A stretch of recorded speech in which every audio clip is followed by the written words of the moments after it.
Visitons le village de Kolka. Donc ici, la bibliothèque, la pharmacie, la station-service, les toilettes publiques, le mur des tags dans l'abri de bus, un autre tag de Matteux, l'habitat local. Toujours le puits dans le jardin. En alternative au bois, ils construisent aussi avec ces espèces d'affreuses briques blanches en ciment. Ils ont souvent une petite serre comme ça dans leur jardin. Visitons le micro-musée de la culture Livonne.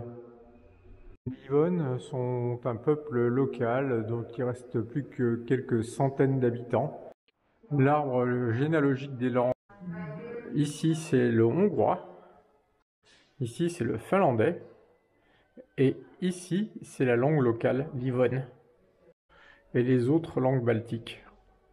Dans les rues de Kolka, en fait, c'est très difficile de savoir où est le cœur du village. Je crois qu'il n'y en a pas. On voit un hôtel fléché là, on va aller voir. En fait, ça doit plutôt être une maison d'hôte, parce que je crois que Nams, ça veut dire maison. Ici. Cette fois, c'est vraiment l'hôtel. Ça a pas l'air d'être là. Le voici. Là, je vais chercher l'église pour voir si l'église est au milieu du village. Eh bien, voici l'église. Très mignonne.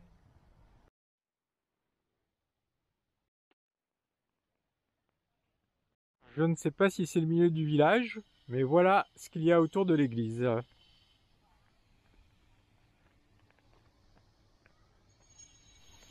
Bon, j'ai un doute là quand même, parce que c'était l'église catholique et qu'ils sont en majorité de foi luthérienne.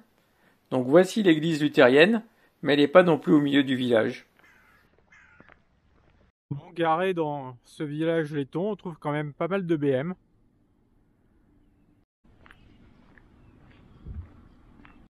Au fin fond du village, on tombe sur l'industrie locale, une usine de poissons.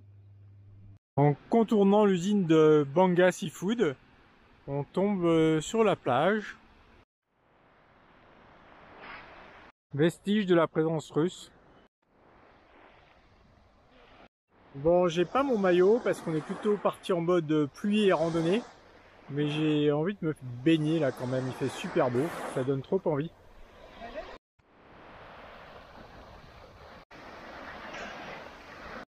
C'était super bon. Juliette l'a fait aussi, mais on l'a pas filmé. C'est trouvé un super cool endroit pour déjeuner.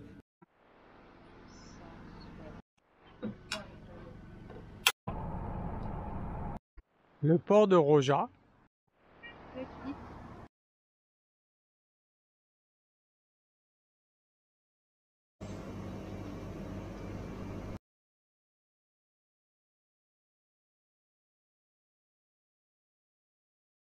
Dans ce mini bled, il y a deux supermarchés. Il y a Citro ici et Maxima juste là-bas en face.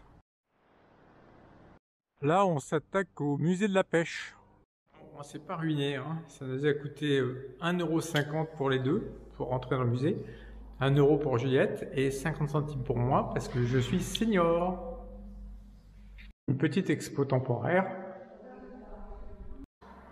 Valdemārs uzskatīja, ka Baltijas jūra ir jūrniecība.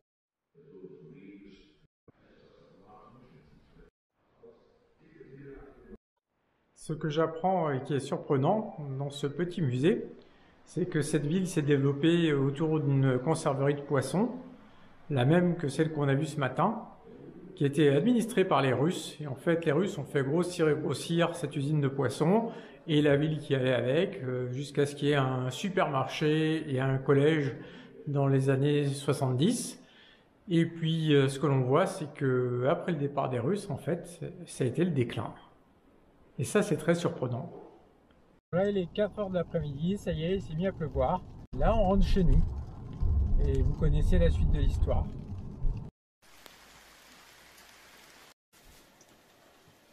Bon, la suite, ce n'est pas qu'il pleut et qu'on va rester chez nous à regarder la pluie. C'est pas non plus qu'il fait beau et qu'on va aller se baigner. En fait, c'est que demain, on part pour Riga, et donc on va préparer notre visite. Vieux Riga.